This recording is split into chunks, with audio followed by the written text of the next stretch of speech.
employee handbook. No handbook in any company that I have ever seen that says, miss the moments that matter in your family's life. Have you ever seen that? Of course not. That's perception. Perception becomes reality. We need to sneak out. We shouldn't put pictures of our children up because we'll be distracted at work, or, so I think that don't let perception create the reality, because it is definitely, we are missing the mark many times. The second is I have a no regret policy. I never want to look back in life and say shoulda, woulda, coulda. So do not miss the moments that matter, because I can guarantee you nobody at work will ever remember the meeting you missed or the trip you didn't take. But the things you prioritized and focused on, those people will always remember that. Really important priorities. You're listening to the Mission Makers Show, a podcast that inspires humans to get into the mindset of success. My name's Farah Nanji, and I'm the founder of a business in the motorsports industry that explores leadership lessons from things like Formula One. I'm also a DJ and music producer in the underground electronic scene, and a public speaker on key topics like resilience, building high-performance teams, overcoming learning difficulties, and stimulating creativity. And to tie it all together, I love writing thought-provoking content as a journalist for these industries which are so unique in themselves. On this show, I'm sitting down with some of the most inspiring and driven people I've met around the world to talk about their processes, their failures, the lessons they've learned, and how they are truly making an impact for this world.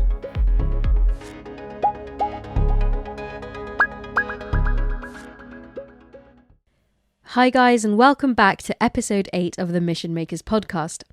Today we're joined by Shelley Zalis, an internationally renowned entrepreneur, Forbes journalist, TED speaker, and champion of gender equality through her initiative, The Female Quotient. Shelley joins us from New York today, and she shares light on how she's been rewriting the rules of corporate America, innovating so many solutions for several Fortune 500 companies to advance gender equality across many industries. Shelley has connected more than 18,000 women in business who are transforming workplace culture at signature pop-up experiences at the Female Quotient Lounge, which has become an incredible gathering place for leaders at all levels in events such as the World Economic Forum. So just before we begin, if you're interested in some really cool rewards like DJ lessons, a signed book from our guests, and exclusive merchandise, head over to www.patreon.com/missionmakers to check out how you can access these exclusive rewards. And thank you to all of you guys who've been subscribing and rating and reviewing the show. It really helps us to get discovered by as many people as possible.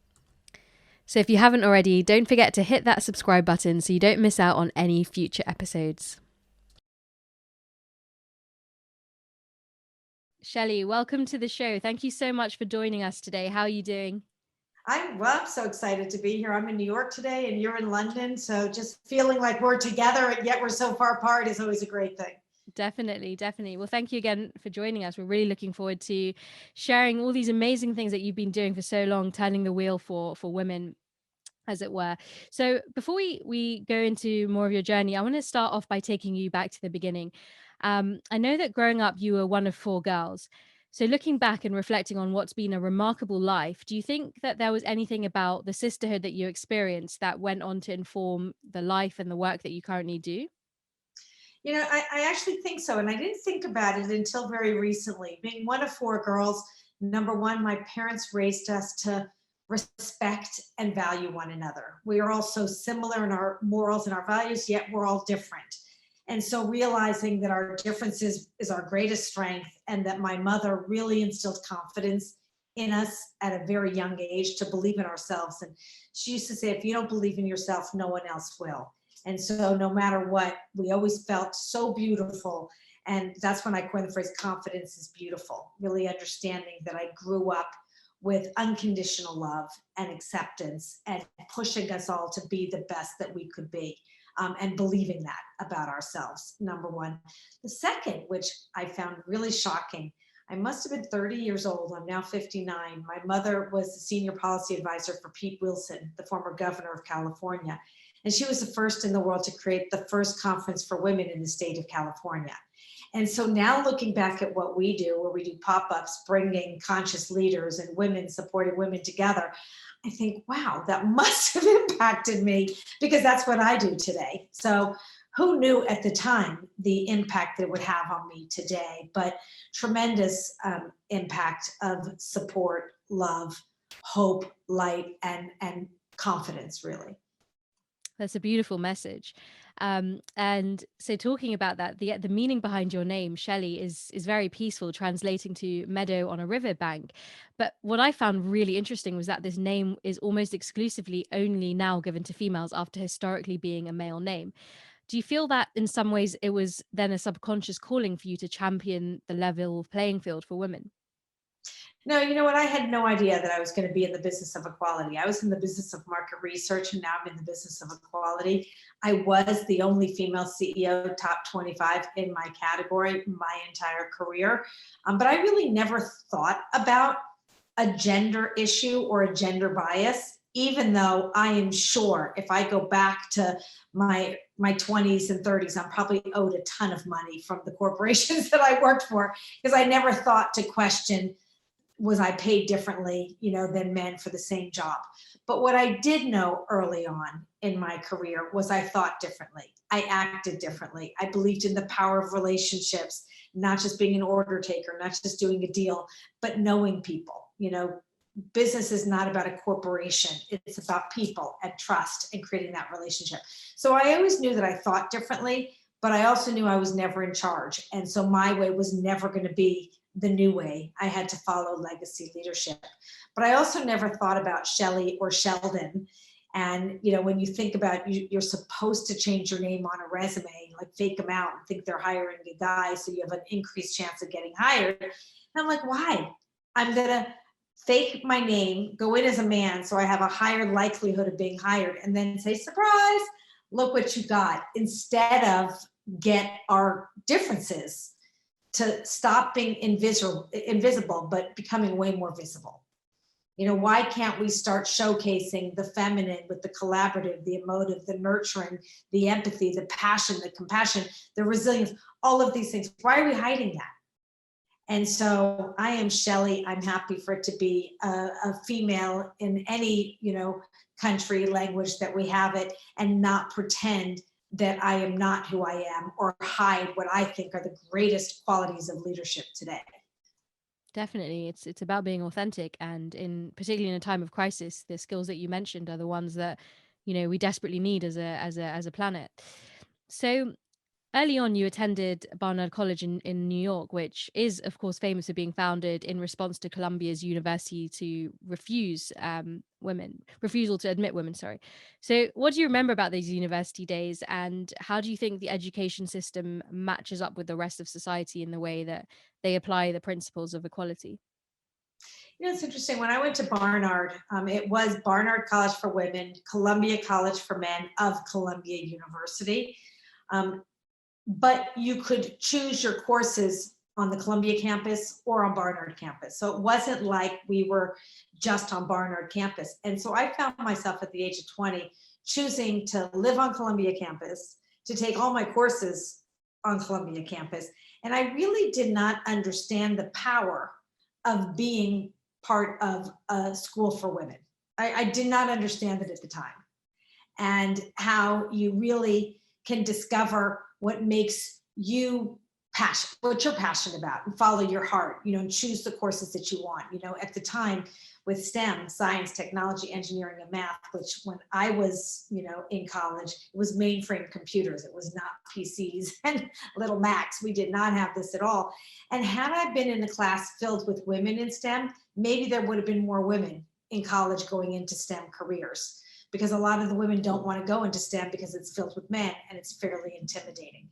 So only now, after I graduated from university, did I understand the power, the potential, the opportunity of me being surrounded by women in a university. I did not take advantage of it, which is pretty funny and unfortunate at the same time. Yeah, definitely.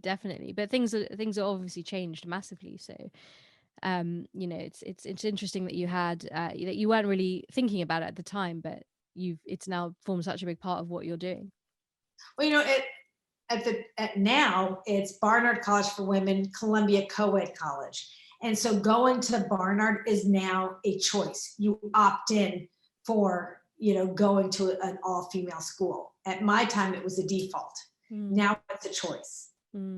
So I think that that's also a really big nuance, because you could choose as a woman to go to Columbia because it's co-ed, or to make a conscious choice and go to Barnard, which is all women.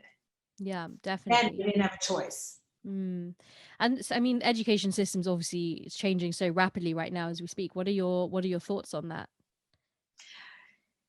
I mean, I say it all the time, and I believe this. I don't think it's in a textbook. So I don't think the script is in a textbook. We're flipping the script and flipping the balance completely by changing the equation by choice. It is definitely not in a textbook. The things I learned the most at Columbia University was the experiential, meeting the most interesting people from different parts of the world. And one day I would walk into the dorm and hear a pianist like playing Beethoven's, a concerto, or I would go on the quad and hear someone orating Shakespeare, or, there were athletes, there were scientists, there were people from all over the globe, from all parts of the world. That's what I found the greatest life lessons for me, were those experiences. Did I learn, I studied psychology. I did understand, I learned about behavioral psychology, how you reward good behavior. And I think that's very interesting today, is how do we create systemic change and reward respectful behavior? We're not even talking about good behavior. Be respectful and bring everyone, that's what inclusion is all about. And that is not something that you can define, oh, we're going to have a culture of inclusion. No, you can't say that. It's not in a textbook. You need to experience that. The best changes come from the heart, not from the head. So I learned a lot. I think education is so important today. I also think that contextualization with education matters a lot. So if you're going to university, you're going to business school, having an internship, a fellowship at the same time helps you process what you're learning from a textbook and apply it to real life examples. So I think that's a very good hybrid combination, which in COVID, we're starting to see a lot. In-person classes, if that's happening, but also virtual courses, and the flexibility to pick and have access to more courses, I think is a great way to dimensionalize a human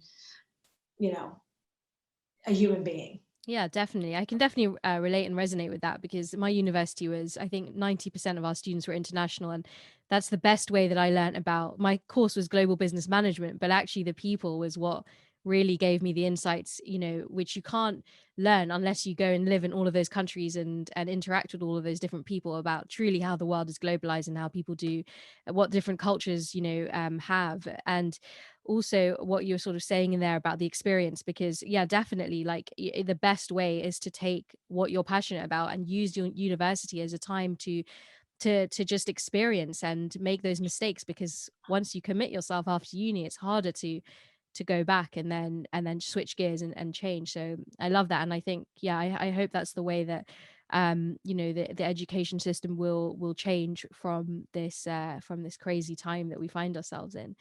So Well, after I also think, I just want to go back, because this is such an important point of, I'm calling it proximity ship, where, we often judge a book by its cover instead of spend 5 minutes with someone you don't know. And I think this was what my greatest benefit of going to university, leaving my home, being independent, having to learn how to be independent, depend on myself, bring others into my circle. You create these, families, but it was spend 5 minutes with someone you don't know, and you are going to learn so much. They might not be your best friends. They might be your best friends, but you're going to grow, you're going to evolve, you're going to stretch. And so you don't even necessarily need to go to all these different parts of the world, but you need to know what the values, the cultural nuances of people from around the world. And oftentimes you find that we share most of the same values.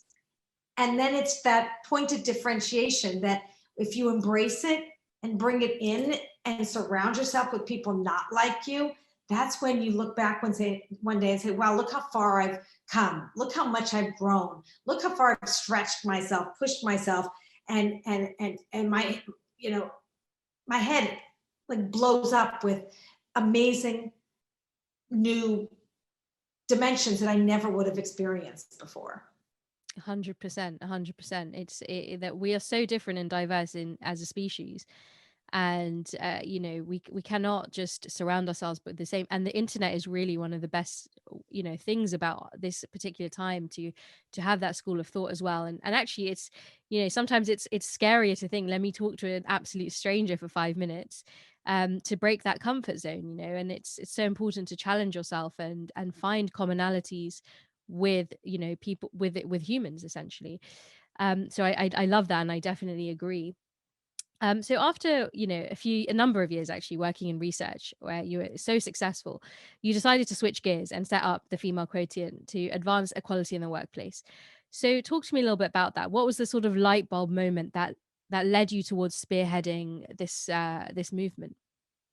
It really happened by accident. I sold my company. I'm the pioneer of online research. So if you've ever taken a survey on the internet, sorry, not sorry, but I am the mother of that invention. And I knew that I felt it's very lonely at the top when you are the only woman. You're breaking the barriers. It's how I got my nickname, Chief Troublemaker, breaking all the rules that make no sense, creating new ones so that I could thrive in the workplace and get past the messy middle and rise to leadership. To do that, for me, I needed to start my own company. I sold that company to the third largest research company in the world. And once again, I'm one of two women on a public board of 25.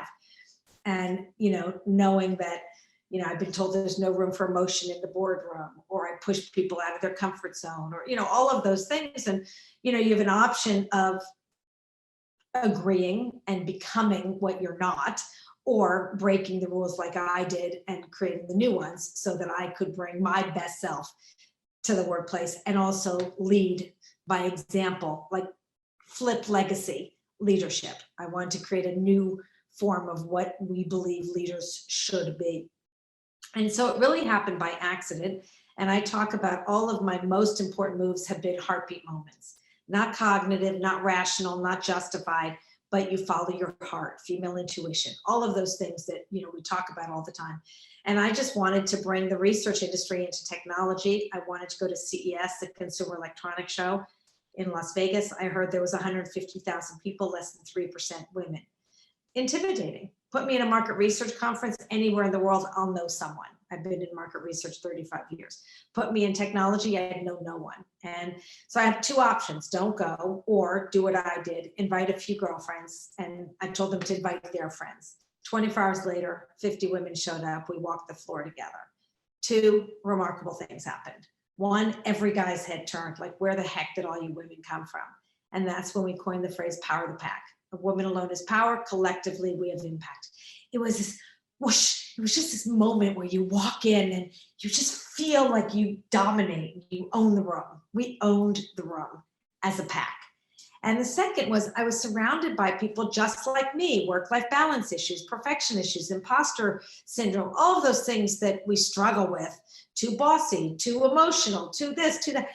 And we finally said, you know what? If there's a boys club, let's have a girls lounge. The opposite of boy is girl. The opposite of club is lounge. And, let's march forward. Well, since then, we've connected 50,000 women across every industry, across 100 countries. Women at the beginning were like, but we're not girls. I said, have you ever heard of a man object to being a boy in the boys club? Never. Why are we creating our own double standards? And that's how the Female Quotient was born. It just happened, went from a moment to a movement.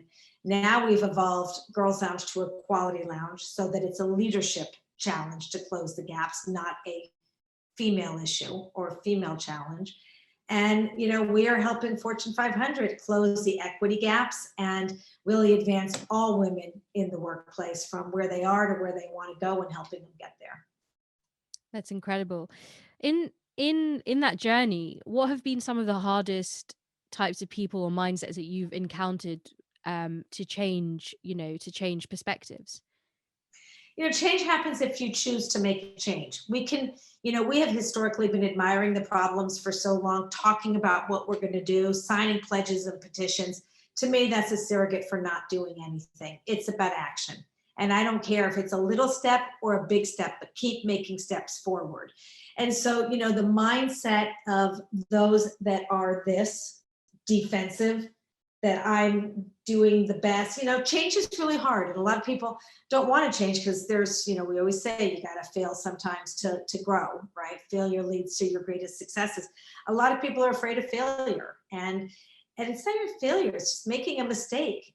Sometimes when you're building something that doesn't exist, you got to try new things. You might be wrong, but you also might be right. And so I think that's, for me, change is choice. And if you are not intentional, you are not willing to assess where you are, where you want to go, and how you're going to get there and hold yourself responsible and accountable, don't bother, because you're not going to change. So it really is a mindset of openness, of listening to hear, not listening to respond. I heard that the other day. That's how real change happens, not when you just are sitting in status quo going in circles, but you're pushing yourself into the fringe, to that barrier where it's the scary part, right? But it's where true change, happens. It's not going to happen from the inside. It's got to happen from the outside, closing what doesn't work, opening a new door of opportunity, but also potentially of trial. So what would you advise leaders in organizations when there is that resistance to change from people within their own teams? You got to hold people accountable. I think we need accountability for change. We're all about closing the equity gaps, the parity policy pipeline, parity, the wage gap. If you are aware that there's a gap and you have intention and consciousness to close it, then what is holding you back? It's going to cost you some money. It's going to pinch a little bit. But as soon as you do it, like Mark Benioff, that becomes your new norm. You're setting yourself up with a new standard. Policies, we need to really very consciously, proactively think about the policies and benefits in the workplace that will allow everyone to bring their best self, their true self, their whole self to the table. We talk about flexibility. In COVID, we see that flex schedule is working really well, but it's working well because men and women are all at home. When we go back to the office, not back to work, we're all working harder than ever before, but when we go back to a physical office, if we have flexibility now, we have elective flexibility schedules. Well, who's going to take it? Women and primary caregivers. Ding, dong, ding. We're going to get dinged again, right? So policies and benefits, being very conscious of what we need to ensure that everyone is treated not only equally, but with equity, because we all start in different places.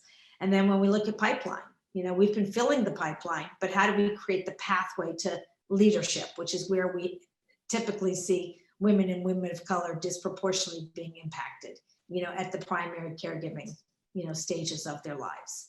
So it's about consciousness. Absolutely. And we all have, equity in this equation at the end of the day. And we all deserve that equality, and deserving it is one thing, but as you said, it takes small steps, big steps, but it takes a step to move forward and change things. So talking about the female quotient, what role does branding play in sort of empowering the mission behind what you're doing? Well, the name really came, because we always hear about the intelligence quotient, IQ. Then we start talking about the emotional quotient, EQ. Now we talk about the female quotient, FQ. When you add more women to any equation, there's a return on equity. And so this is really what we're all about, advancing all women and closing the equity gaps. And it's not that hard. And especially when you just put it out there. And we all see, there's a 30% threshold rule. At the 30% level, that's when we transform culture. And so if you truly want to feel comfortable in an environment, you have to be able to not only have representation, but you need to have reflection. You need to feel like there's a lot of people like you.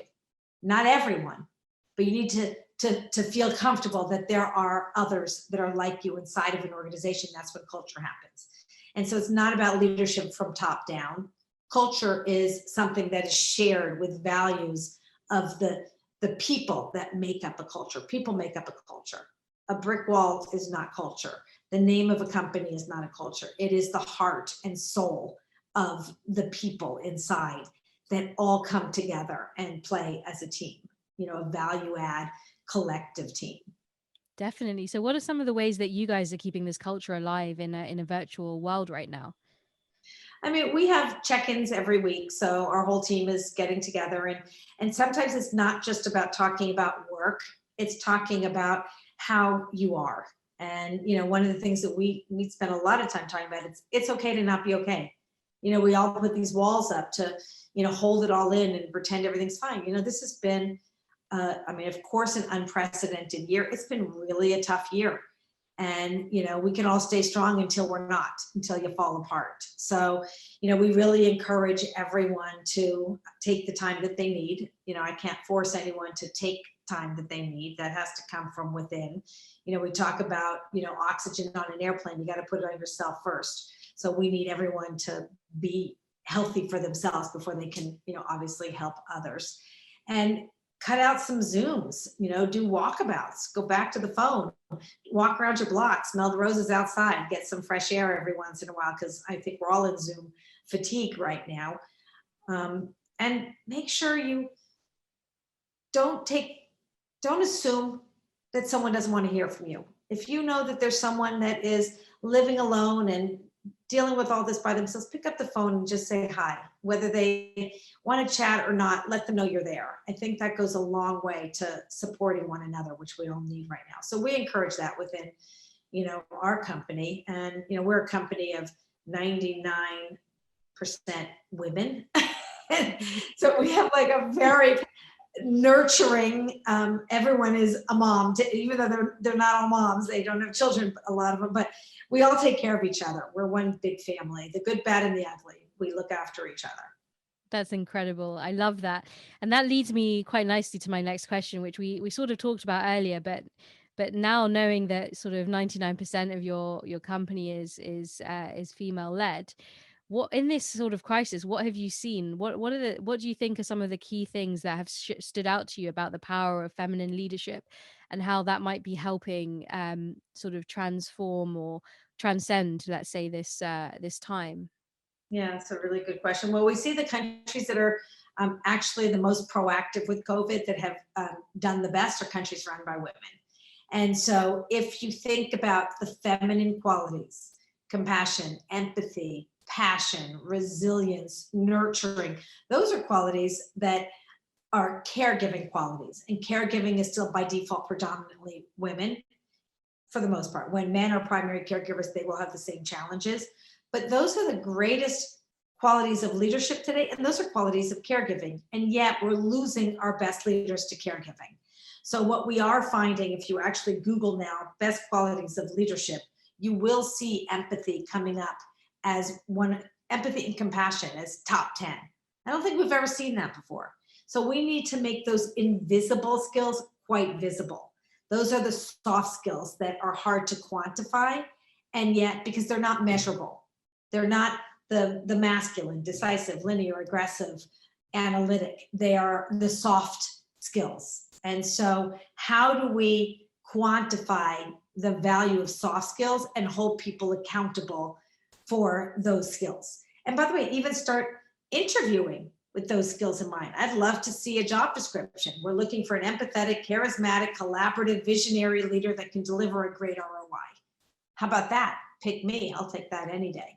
So these are the kinds of things that we're working on to create a shift in expectation, and also to create measurement for accountability, and to hold everyone in an organization responsible for creating the culture that they want to belong to.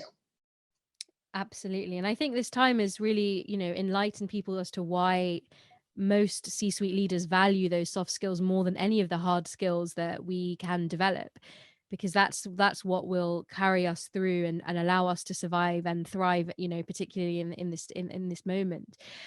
You were at Davos when I was there in 2020, just before the world went into an absolute meltdown. So what was that like for you? I mean, did you feel any sort of sense of the crisis happening at that point? No. No. No, we had no idea. Then we came back and we're like, oh my God, we had no idea. There was no indicators. There was a little buzz that it was going around, but like, it's not going to come to us, not affecting us. It was not a conversation actually in Davos. Yeah. I think there was a little buzz, but nobody in a million years predicted this. Well, there were some people that predicted it, but It was not chatter at Davos. Yeah, it's incredible to think that, as we're there, 50th anniversary of the World Economic Forum, talking about the skills, the changing world, and then boom, 2 months later, this all just sort of happened. It's just, and we haven't, been able to meet again since then, which is crazy. But I do hope that we do get to come back to there, and We're coming back third week in January 2022. We will see you there. 100%. So on the flip side, obviously we can't forget men who do play a big part in facilitating this much needed change.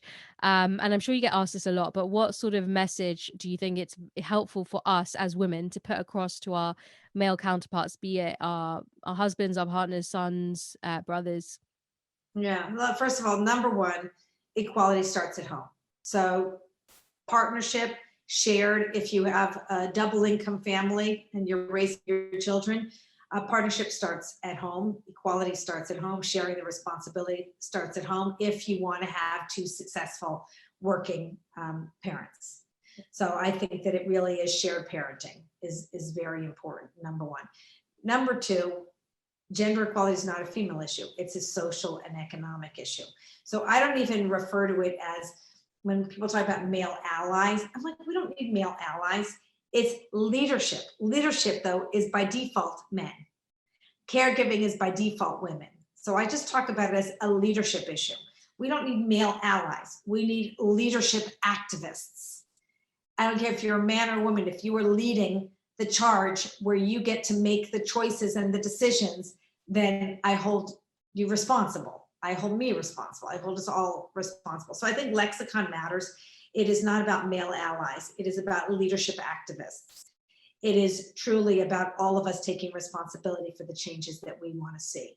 And showing men and women that we all can be successful in the workplace, holding the same jobs.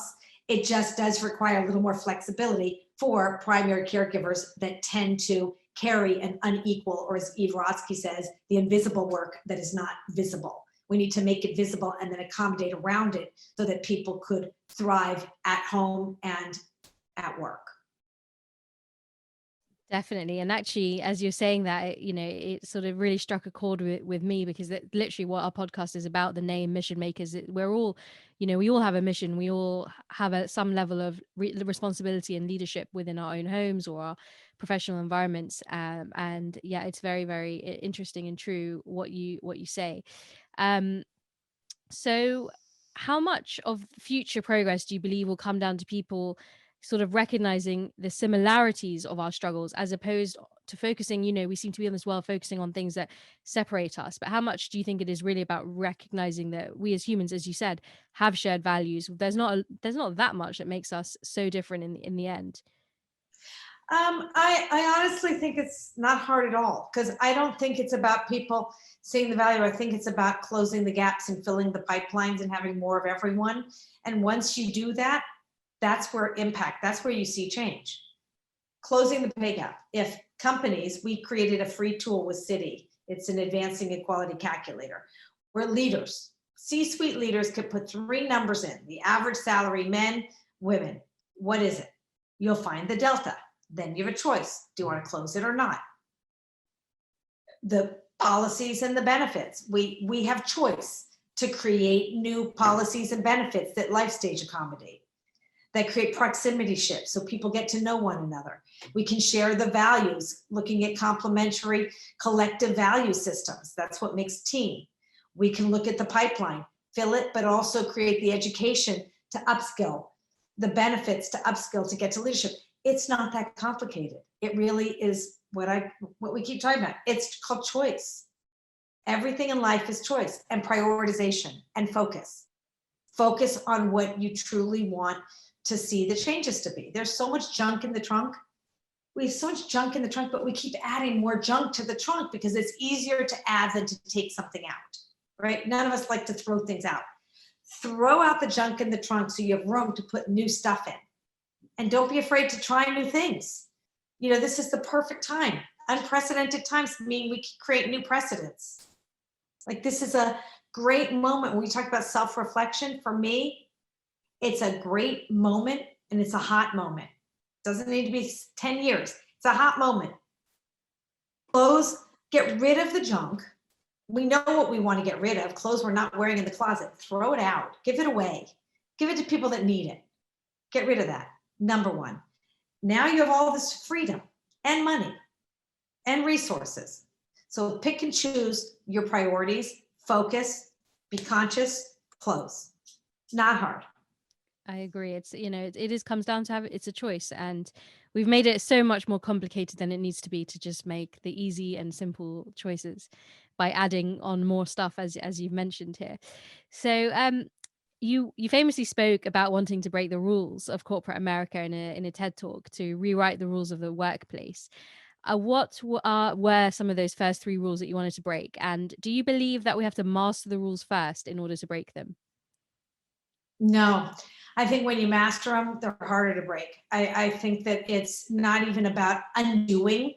People talk about rewriting history. We cannot rewrite history. History happened, but we can pick it up now and move forward, and not necessarily, legacy runs faster than reality. So if we keep repeating history, then nothing is going to change. I mean, the Albert Einstein, the same perspective that, got you there is the same one that's going to get you out, unless you bring different perspective to the table. So I think that, this is a perfect moment to not even break the rules, but to write the new ones forward, write forward. And they might not all be right, but they will be new and evolved. And so I think that that's the only way you get out of status quo land, and not to get out to get out's sake, to get out because it's necessary, because what we've been doing has not been working. If it's been working, don't break it to break it. Being a troublemaker is not fun. Someone called me the good troublemaker, so I felt like I was the good witch instead of the bad witch. But the rules are just, rules that were written over 100 years ago by men for men, when women just weren't in the workplace. And we're just playing catch up, but we're never going to catch up. The only way we'll catch up is to close the door of inequity, open the new door of opportunity, and move forward with positivity and proactivity. Definitely. So when you were in that time space, what were some of the key things that you wanted to just break out of? First of all, celebrate family. I mean, I can't even tell you how many times we would all sneak out to go to the kids' soccer game. But you look around, everyone was doing that. I can tell you that it is just not in the textbook. There's no employee handbook. No handbook in any company that I have ever seen that says, miss the moments that matter in your family's life. Have you ever seen that? Of course not. That's perception. Perception becomes reality. We need to sneak out. We shouldn't put pictures of our children up because we'll be distracted at work, or, so I think that don't let perception create the reality, because it is definitely, we are missing the mark many times. The second is, I have a no regret policy. I never want to look back in life and say shoulda, woulda, coulda. So do not miss the moments that matter, because I can guarantee you nobody at work will ever remember the meeting you missed or the trip you didn't take. But the things you prioritized and focused on, those people will always remember that. Really important priorities. And then, life stage accommodate. I never wanted to be the exception to every rule. I wanted to create the new norm. And so if you build around someone that is a primary caregiver, that is, really incredibly talented, passionate, purpose-driven, you can make anything work. So, don't just put everyone in the same box of a 9-to-5 employee. It really is about time management, time blocking, and the same thing. We have 5 dimensions in our life: our family, our career, our community, our friends. The 5th we forget about is ourselves, and in COVID, homeschooling if we're a primary caregiver. You can't do all of those things sometimes equally. You're going to have to pick and choose and time block according to your life stage. So I think those are really big things that we need to take into account. Definitely. And talking about TED Talks, how was the whole experience for you?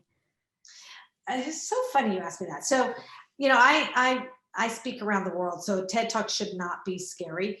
It was quite scary for me, mainly because you've got to limit your thing to 8 minutes or 11 minutes, however many minutes it was. I don't remember, 11 minutes or something.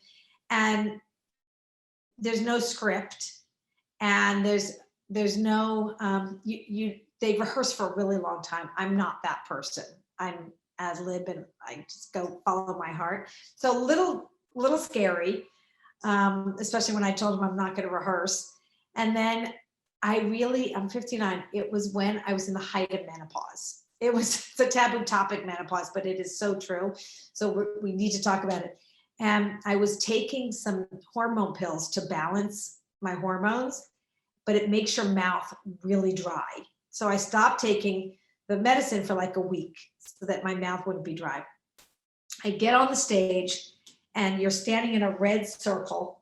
And of course I have no notes and I just have a timer, which is good.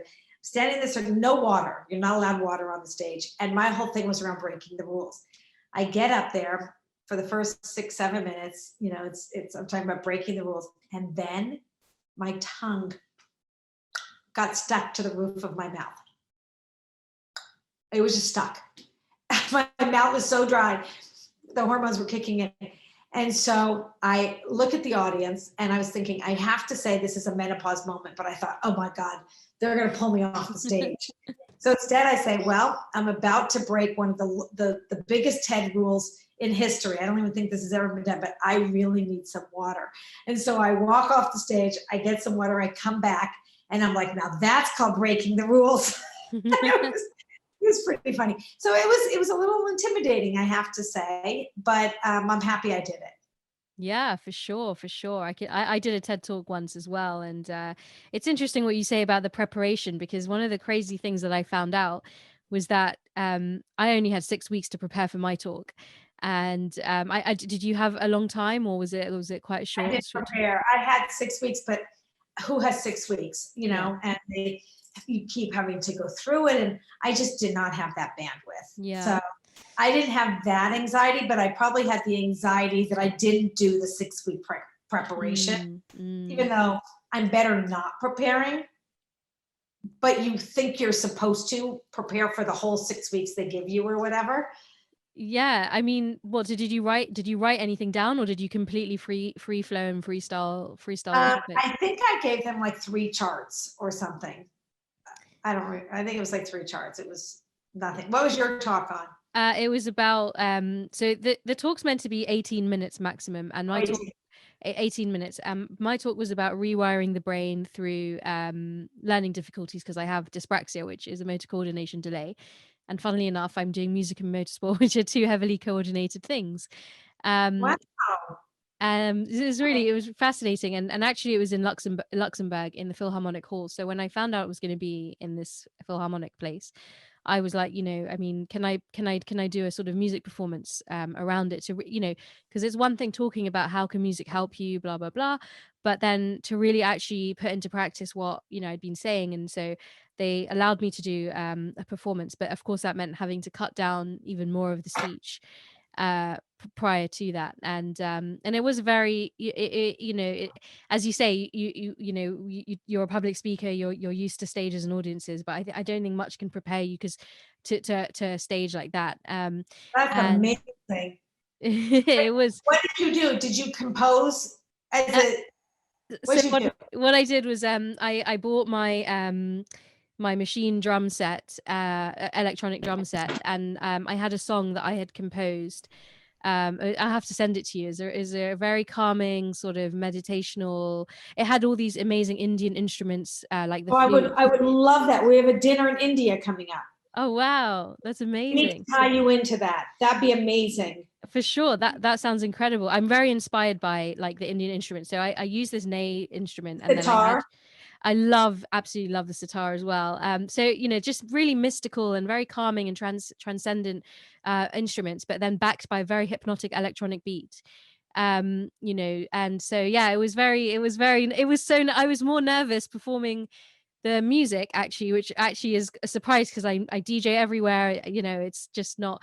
It's that you do get slightly nervous for performances, because we're all human, but TED This stage was is also a new compilation for you. exactly, and it was just all and I think because it was in Philharmonic Hall, I think that added to the whole level of pressure. But something that I'd sort of read prior to doing the prep for this talk was like, TED speakers practice for every 1 minute of speech, they practice that 1 minute for an hour. And I was like, I don't have 18 hours to practice. I haven't even written the thing. But anyway, it all worked out fine in the end. And Oh, I once you can't get, wait to watch it. definitely, I think once you get into that flow, that's it. You just have to get into that flow state. That's the most important thing. And like you said, if you need water, break the rules. I mean, that's crazy. I don't know why they don't have, but see, this is another perception reality. Like, whoever said you can't have water on the stage, but no Yeah. speaker ever has. So I think we look at the predecessor and just assume. Like, I think maybe that's, I never thought about that. Perception is assumption because it's what was done before. You just look at who was there and what they did. So then you just perpetuate that. And that's how you perpetuate sameness, because you look at what was done before and you just copy it because that's what you're supposed to do. It's really interesting that you say that, because I actually had the guy who coordinated the TEDx in Luxembourg. He's actually a public speaking coach, funnily enough. And one of the key things that he said on my podcast was that being a communications coach is that literally perception is reality, is forms our reality, but it's not True. the truth. And you've just enhanced that by saying perception is based on assumption, and it's just so it's completely true. We wouldn't. Perception is based on assumption and based on what your predecessor did. Because you have there, wow, all this comes to life. Walk in their shoes. You need to walk in their shoes. Well, I always say, I don't want to walk in the man's shoe ahead of me. A, the shoes are ugly. B, I'm way happier in high heels. It's at some point you need to break protocol. Now that's where troublemaker comes in. Break protocol. If you want to create something new, you can't do the same thing. You've got to break protocol. 100%. If you walk in someone else's shoes, you're going to walk the way they did it. Right? So I think that's where all these things now come from, right?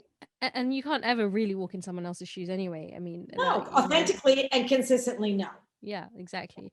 Light bulb, some light bulb moments here. Philosophical. We do like to get a bit deep on this show. So what I'd like to ask you next is, so here we are in the UK. We've had a lot in the last couple of years about sort of LA and California and the things that have been happening there. And I know you've just flown into New York from LA. So what's life really like though, in LA at the moment? Well, things are opening up again. So, it's been a little sterile and a little stark, but the beauty of Los Angeles or California, you can walk outside when you need a moment of, just Nature. embrace life, right? It's not cold weather all the time. So that has been a real benefit. But, we are, economically, it's been really challenging. The impact on women and women of color, from shelter, food, jobs, we are affected as, other states are and as other countries are, but things are now opening up. The riots were very difficult in LA. I mean, we've had some tough moments, and yet I feel that people are so excited to be around other people again, even though everyone's being safe, but movie theaters have started opening up, spas are opening up, gyms are opening up, restaurants are opening up, schools are happening. So that's helping a lot, especially with primary caregivers with young children, that they can send their kids back to school, because that has been a really big barrier for women staying in the workplace during COVID. It's been a barrier for women in the workplace before COVID, but with COVID, it has really taken us to another level of, an all-time low. Yeah, that's been so tough on so many parents everywhere, and and for the children as well, just to not have. My parents run a Montessori school here in England, and when you sort of see, because we had a couple of breaks with COVID not being able to open, and then when you see the children come back and they're in their first sort of 5 years of life, and they're learning about the world, and and they're scared of humans, like they come into school and they're literally scared of other humans, which is just so sad to see that, happening. But yeah, I hope this is I hope this is the worst it's going to get. And I think things are definitely moving forward, which is great. Hey you, we hope you're enjoying today's episode. We're on a serious mission here to create one of the world's best podcast series, and would be so grateful if you could support us in any way by becoming a patron of the show. There's a tier to suit every level, from early bird tiers where you get downloads to all my music with some super cool ninja stickers, to our VIP Mission Maker tiers where you get epic rewards like exclusive footage that never gets aired, the chance to submit questions to our guests with signed copies of books from them, DJ lessons, one-to-one coaching, and a whole load of super cool Ninja and Mission Maker merchandise. You can start supporting us for less than what it costs you to fill up your car for a month by simply heading over to www.patreon.com/missionmakers. Thanks for listening, and I hope you enjoy the rest of the show. So, talking about families, and we started off, talking at the show, talking about your sisters and stuff. So I'm very curious now that you're a mum. What sort of similarities do you see in your own parenting style, from how your mum taught you and your father, and how do you sort of differ? Oh, what a good question. You know what? I am, being a mom is just it's a part of who I am. So I don't compartmentalize. You have one life. You can't divide your life between being a mom and then being a CEO. I am one human that does it all my way. That is the most important thing that I needed to get comfortable with. Is I'm not going to follow my predecessors or women that were not working, because they have a lot of responsibility, but very different kind of responsibility than I have, juggling work and home life. So one thing that I never did was be hard on myself. I always say I was not a normal mom. A normal mom of what you read in a textbook, always available, carpools and all that. Carpool did not work for me at all. I would be in Europe and I'd get a phone call from a carpool mom saying, "Can we switch days today?" And I'm like, "No, not in town. I've set my schedule up based on what, we all agreed to." So my mom was a stay-at-home mom, raising 4 children. My father was a cardiologist. He passed about 3 years ago. And my mom was an incredible mother, helping on PTA, helping with, all this, but she also was a leader in non-for-profits while she was raising us. And then when we got old enough, she ended up going to work for Pete Wilson. And she was always a journalist, always writing, always keeping herself engaged and busy. But really, my father was the primary bread earner, and my mother was the primary caregiver. Today, I feel, as a parent, I have the same values as I was raised, unconditional love for my children, always wanting them to believe in themselves, wanting them to surround themselves with people that are not all the same, but that everyone feels comfortable with one another, really creating a world of diversity, and getting out of their comfort zone. My kids went to a school that was predominantly sane. And so now being out in the world and going to university, their high schools was more of the, the same people from community. And then when they went to university, it was opening up the doors and opening up their horizons a lot, which is terrific. And they all work in different, big fields.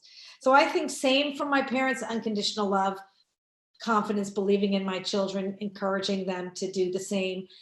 Core values, what is important and priorities in life, and who you are as a human, not what you do as, for your profession, I think is really important. Teaching my children to give back. So very charitable in not just writing a check, but rolling up their sleeves and being very involved. And I think the difference is my husband and I are dual income, and we share parenting equally and encourage both of us to, have fulfilled careers as well as, fulfilled parenting, and soon to be a grandparent. Oh, congratulations. So, with 3 of them sort of being, with 3 children, 2 of them being boys, what have you sort of taught them about women and how to kind of, be change makers in their own rights for the future generations? Listen, my boys, and my daughter see that you can achieve whatever you can imagine. And they see by example, my husband and I really are equal partners in the household. We share responsibility. My boys see, a successful CEO that also can have it all, as long as you have it all your way and you're willing to do that.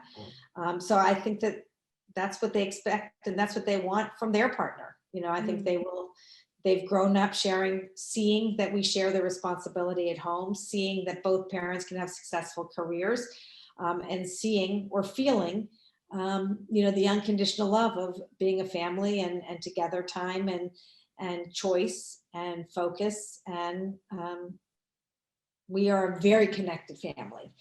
I grew up chasing total solar eclipses with my family. And so there are big adventures that we go on together, which are life bonding experiences, and why I think we are all so connected to one another. That's really beautiful, and family really is everything. And I think this time's also, highlighted just how important that is. So I know that you've been very fortunate enough to interview some very prominent figures such as Halle Berry and Ariana Huffington, to name a few. What has sitting in the interviews chair taught you about people and yourself? I think it's about being real, and I always say the best experience, the best advice comes from women who have been there, done that. It's very hard to talk to a woman that doesn't have a child about how do you do it all, take care of your children and a job. Someone else might be great at giving advice on how to negotiate, how to find your value, how to close the imposter syndrome in your head, but the best experience comes from women who've been there, done that. So, Ariana Huffington's stories and her life lessons are amazing. Halle Berry talked about, knowing your value and your worth, even as a huge celebrity. There have been times that, she has been diminutized, or she found out she wasn't treated equally. She was the same equal star, but not getting the same equal billing. I mean, we all have shit in our lives. And so the best way to grow and learn is to be honest about it. So what I found really refreshing about both of them was their realness, just how real and heartfelt and not afraid to share, the good, bad, and the ugly, not just the good stuff, because that's where, the best growth comes from. I found that really refreshing. That's fantastic. So we're going to move on to our next section, which is some questions that have come in from our audience. So talking about growth and comfort zones, Antoine actually asks a very interesting question from France about how do you like to push yourself out of your comfort zone these days? What are some of the things you like to do? I'm pushing myself out of my comfort zone every single day. I've just gotten comfortable being uncomfortable. So I think that that's just an acknowledgement. Get comfortable being uncomfortable. Step one. And number two, bring others with you, because the power of the collective really, goes a long way to changing legacy, creating the new reality, and moving forward. The third is just, my mother always says this. She says, giving charity is like wearing a new pair of shoes. The first time you wear them, they pinch, they hurt, but the more you wear them, the more comfortable you get. And I think that's, where if you give yourself permission to be bold, brave, fearless, take a giant step forward, go to the unknown, it's when you're building something for the first time, it's scary. So I also have a philosophy that you need to be the first, the second, and the third. The first is the innovator. The first is the one that is writing the new script, but no one comes along, no one believes you, there's no ecosystem, there's no money, you have to make all the mistakes. The second is the copycat. They come in, they copy whatever you've done, but they don't really know what's under the hood. And the third is the sweeper. Prance in on the white horse, the shiny white horse, and now there's an ecosystem, now there's money, you pick up where someone, left off, and you win the game. So for me, I am very comfortable being uncomfortable, but I also know I will be the first, the second, and the third, because there's no way I'm going to be the first to think of something and the last to win. So, those are all just guiding principles that are my internal, compass, or the North Star is just own it and don't be afraid. And the worst thing that could happen is you'll be wrong and make a mistake or get a no. The best thing that could happen is you'll get a yes and do something that's never been done before and create a new norm. So that's what I thrive for. I strive and thrive with that.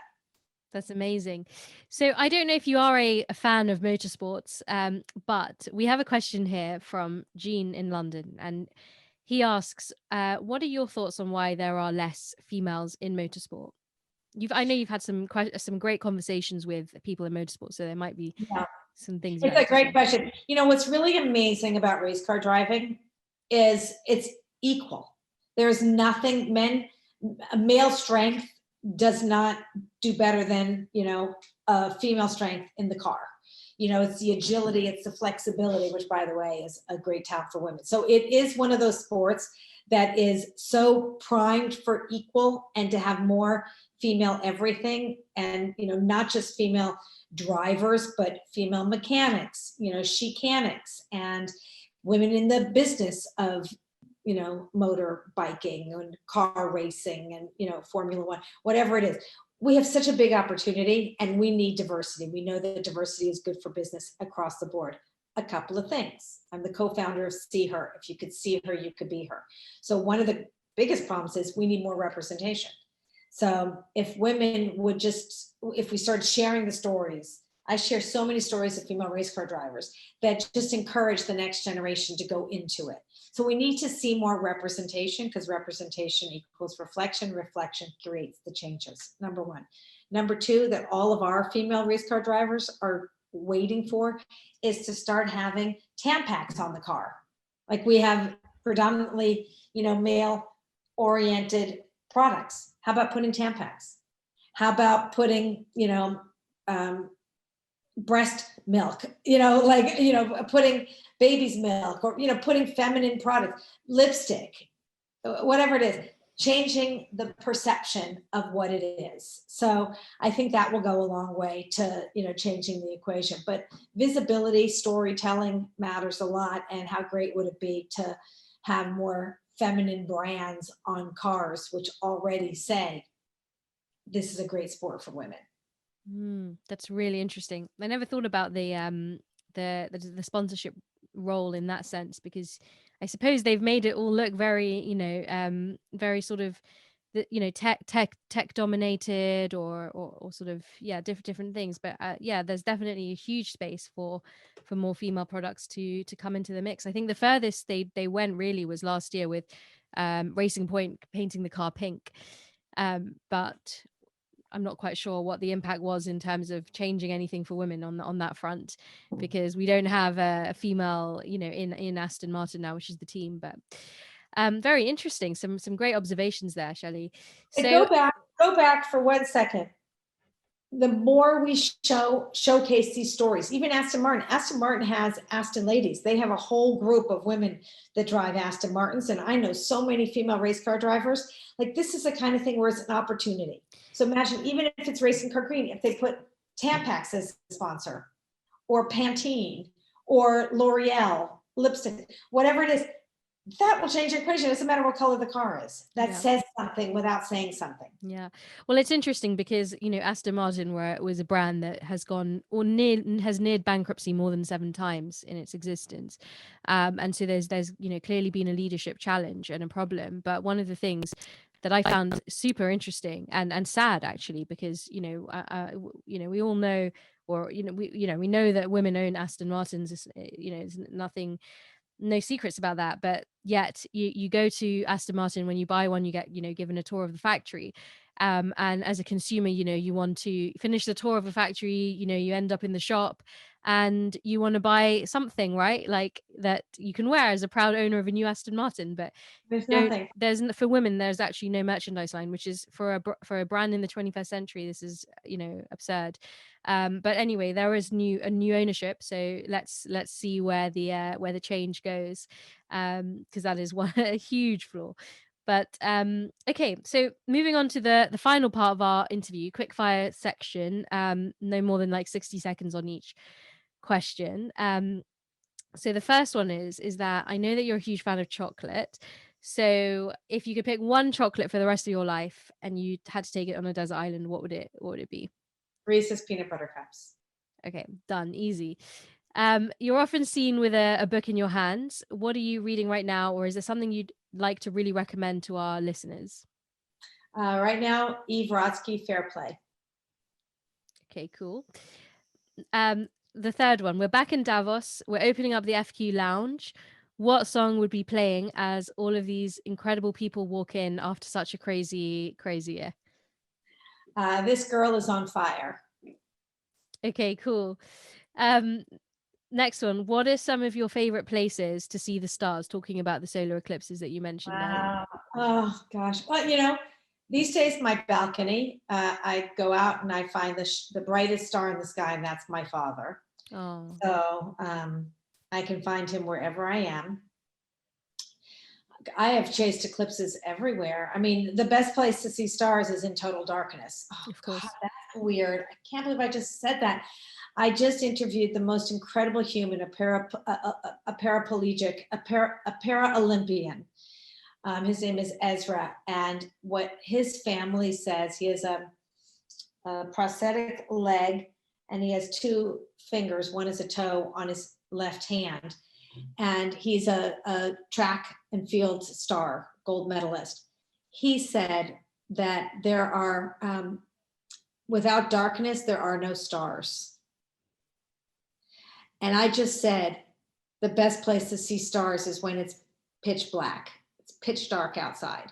So some of the best places are on the side of the road in the desert in Israel.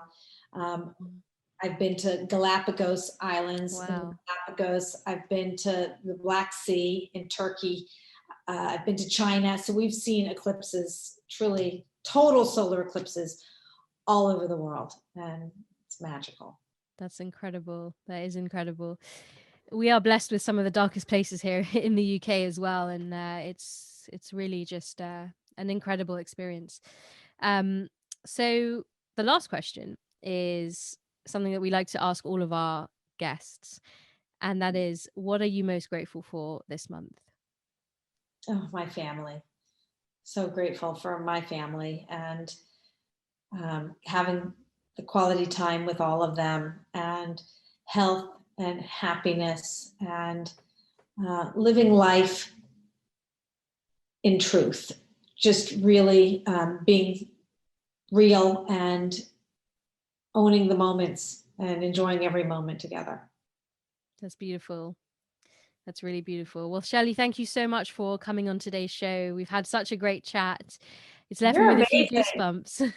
You are absolutely amazing. So plan to be with us in Davos. 100%. Okay, perfect. We'll follow up soon. Take care. If there's one theme that's been consistent throughout our guests on Mission Makers since the get-go, it's that we are all equally responsible for levelling the playing field.